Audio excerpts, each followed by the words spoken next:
بسم اللہ الرحمن الرحیم۔ السلام علیکم معزز ناظرین کرام، آج ہم اللہ تعالیٰ کے بھیجے ہوئے 1,24,000 پیغمبروں میں سے خاص طور پہ بھیجے کے ایک پیغمبر حضرت لوط علیہ السلام کے بارے میں آپ کو بتائیں گے کہ ان کی قوم کس طرح تباہ ہوئی۔ اس قوم نے ایسا کیا کیا جس کی وجہ سے ان کے اوپر تباہی آ گئی، یا ان کے اعمال اور کردار کس طرح کے تھے کہ ان کے اوپر تباہی آئی۔ آج ہم یہ سب کچھ اس ویڈیو میں ڈسکس کریں گے اور آپ کو بتائیں گے کہ وہ قوم کیا کرتی تھی۔ تو اللہ تعالیٰ قرآن پاک میں فرماتا ہے، اور لوط کو ہم نے پیغمبر بنا کر بھیجا۔ پھر یاد کرو جب اس نے اپنی قوم سے کہا کہ تم ایسے بے حیا ہو گئے ہو کہ وہ فحش کام کرتے ہو جو تم سے پہلے دنیا میں کسی نے نہیں کیا۔ تم عورتوں کو چھوڑ کر مردوں سے اپنی خواہش پوری کرتے ہو۔ حقیقت یہ ہے کہ تم بالکل ہی حد سے گزر جانے والے لوگ ہو۔ مگر اس کی قوم کا جواب اس کے سوا کچھ نہ تھا کہ نکالو ان لوگوں کو اپنی بستیوں سے، بڑے پاک باز بنتے ہیں یہ۔ آخر کار ہم نے لوط اور اس کے گھر والوں کو اور اس کی بیوی کو جو پیچھے رہ جانے والوں میں تھی بچا کر نکال دیا، اور اس قوم پر برسائی ایک بارش۔ پھر دیکھو ان مجرموں کا کیا انجام ہوا۔ حضرت ابراہیم علیہ السلام کی قوم میں سے صرف ان کے بھتیجے حضرت لوط علیہ السلام ان پر ایمان لائے تھے۔ انہوں نے اپنے چچا کے ساتھ عراق سے ہجرت کی اور کچھ عرصہ تک شام، فلسطین اور مصر میں حضرت ابراہیم علیہ السلام کے ساتھ دعوت و تبلیغ کا تجربہ حاصل کرتے رہے۔ پھر اللہ سبحانہ وتعالیٰ نے انہیں پیغمبری کے منصب پر سرفراز کیا، اور لوط علیہ السلام کو ہم نے حکم اور علم بخشا، اور وہ قوم سدوم کی اصلاح پر مامور ہوئے۔ حضرت لوط علیہ السلام جب یہاں پہنچے تو جوان تھے، اور جب اس قوم پر عذاب آیا تو ان کی اولاد جوان ہو چکی تھی۔ حضرت لوط علیہ السلام کی یہاں آمد اہل سدوم کے لیے خوش بختی کا ذریعہ تھی کہ وہ ان کی دعوت اصلاح قبول کرتے اور اخلاقی طور پر سربلند ہوتے اور خوشحالی پاتے۔ ایسا محسوس ہوتا ہے کہ انہوں نے حضرت لوط علیہ السلام کی اپنے یہاں آمد کو خوش دلی سے قبول کیا، کیونکہ حضرت لوط علیہ السلام اعلیٰ اخلاق و کردار کے مالک تھے۔ وہ اپنی بیٹی کی شادی کر کے انہیں اپنا داماد بھی بنا لیا، اسی لیے قرآن انہیں قوم لوط کہتا ہے۔ ان کے پیچھے اچھے آغاز پر اللہ تعالیٰ نے انہیں خوشحالی عطا کی۔ یہود کی کتاب تلمود میں لکھا ہے کہ سدوم کے علاوہ ان کے 4 بڑے شہر اور بھی تھے، اور ان شہروں کے درمیان کا علاقہ ایسا گلزار بنا ہوا تھا کہ جہاں تک نگاہ جاتی تھی بس ایک باغ ہی باغ نظر آتا تھا، جس کے حسن و جمال کو دیکھ کر انسان مدہوش ہو جاتا تھا۔ لیکن حضرت لوط علیہ السلام ان پر جو اخلاقی پابندیاں لگاتے تھے وہ انہوں نے قبول نہ کی۔ قرآن مجید کے مطابق وہ پہلے سے بہت برے کام کرتے تھے۔ وہ سمجھتے تھے کہ حضرت لوط علیہ السلام کی باتیں مان کر ان کی خوشحالی کو دوام حاصل نہ ہوگا، بلکہ وہ ماند پڑ جائے گی۔ سب سے پہلے انہوں نے غیر قوموں سے اپنے معاملات خراب کیے۔ تلمود میں لکھا ہے کہ ایک مرتبہ ایک اعلامی مسافر ان کے علاقے سے گزر رہا تھا۔ راستے میں شام ہو گئی اور اسے مجبوراً ان کے شہر سدوم میں ٹھہرنا پڑا۔ اس کے ساتھ مال تجارت اور اپنے کھانے پینے کا سامان تھا۔ کسی نے اس کی میزبانی کی درخواست نہ کی، بس ایک درخت کے نیچے اتر گیا، مگر ایک سدومی اصرار کے ساتھ اٹھا کر اسے اپنے گھر لے گیا۔ رات اسے اپنے ہاں رکھا، اور صبح ہونے سے پہلے اس کا گدھا اس کی زین اور مال تجارت سمیت اڑا دیا۔ اس نے شور مچایا مگر کسی نے اس کی فریاد نہ سنی، بلکہ بستی کے لوگوں نے اس کا رہا سہا مال بھی لوٹ کر اسے نکال باہر کیا۔ اس طرح کے متعدد واقعات بیان کرنے کے بعد تلمود کا مصنف لکھتا ہے کہ اپنی روزمرہ کی زندگی میں یہ لوگ سخت ظالم، دھوکے باز اور بد معاملہ تھے۔ کوئی مسافر ان کے علاقے سے بخیریت نہ گزر سکتا تھا، کوئی غریب ان کی بستیوں سے روٹی کا ایک ٹکڑا نہ پا سکتا تھا۔ بارہا ایسا ہوتا کہ باہر کا آدمی ان کے علاقے میں پہنچ کر فاقوں سے مر جاتا اور یہ اس کے کپڑے اتار کر اس کی لاش کو برنا دفن کر دیتے۔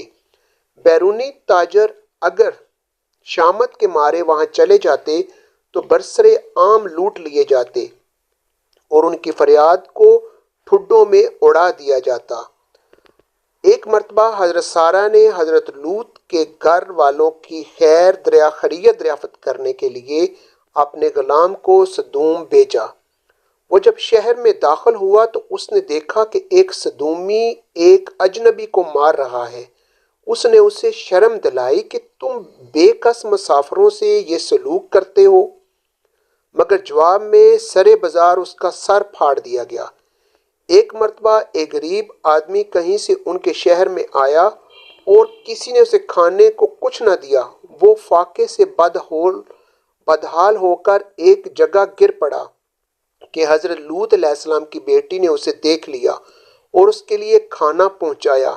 اس پر حضرت لوط علیہ السلام اور ان کی بیٹی کو سخت ملامت کی گئی اور انہیں دھمکیاں دی گئیں کہ ان حرکتوں کے ساتھ تم لوگ ہماری بستی میں نہیں رہ سکتے۔ اپنی وادی کو انہوں نے ایک باغ بنا رکھا تھا جس کا سلسلہ میلوں تک پھیلا ہوا تھا۔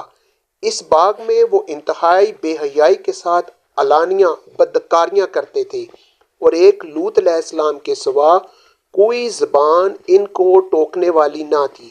قرآن مجید میں اس پوری داستان کو سمیٹ کر صرف 2 فقروں میں بیان کر دیا گیا کہ وہ پہلے سے بہت برے کام کر رہے تھے اور تم مردوں سے خواہش نفس پوری کرتے ہو، مسافروں کی راہ مارتے ہو اور اپنی مجلسوں میں کھلم کھلا بدکاریاں کرتے ہو۔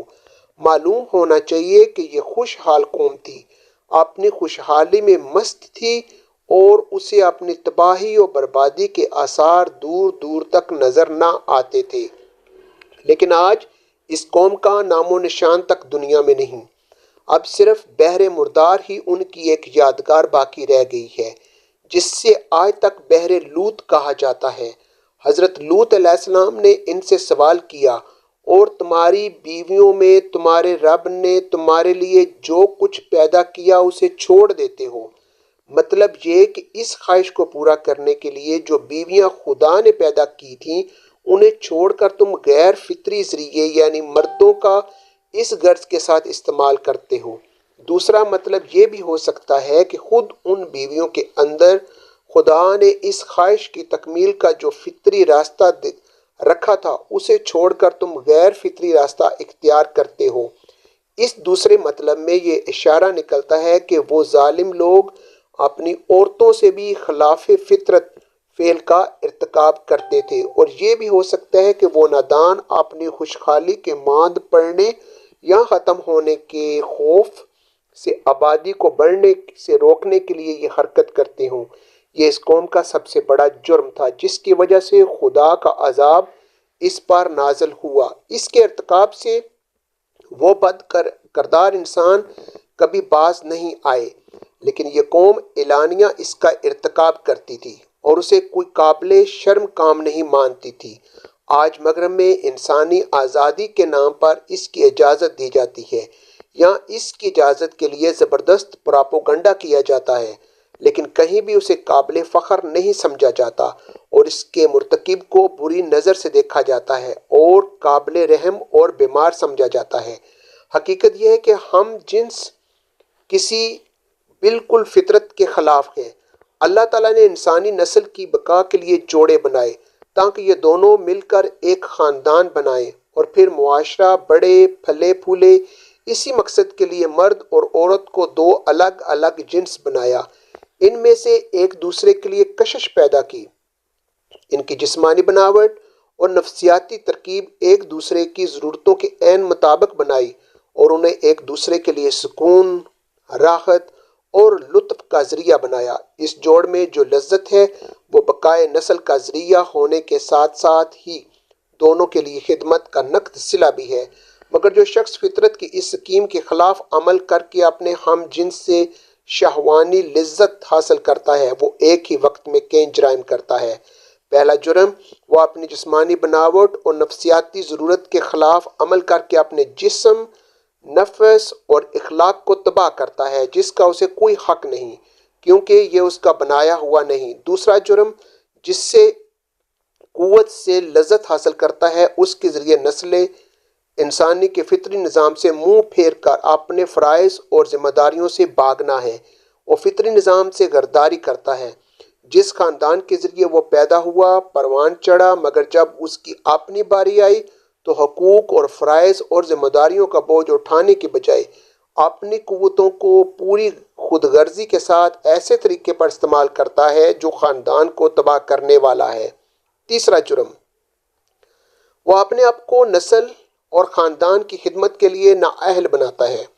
وہ اپنے ساتھ کم از کم ایک مرد کو غیر طبی زنانہ پن میں مبتلا کرتا ہے اور کم از کم دو عورتوں کے لیے بھی جنسی بے راہ روی اور اخلاقی پستی کا دروازہ کھول دیتا ہے۔ قرآن مجید میں صرف یہ بتایا گیا ہے کہ عمل قوم لوط بدترین گناہ ہے جس پر ایک قوم اللہ تعالیٰ کے غضب میں گرفتار ہوئی۔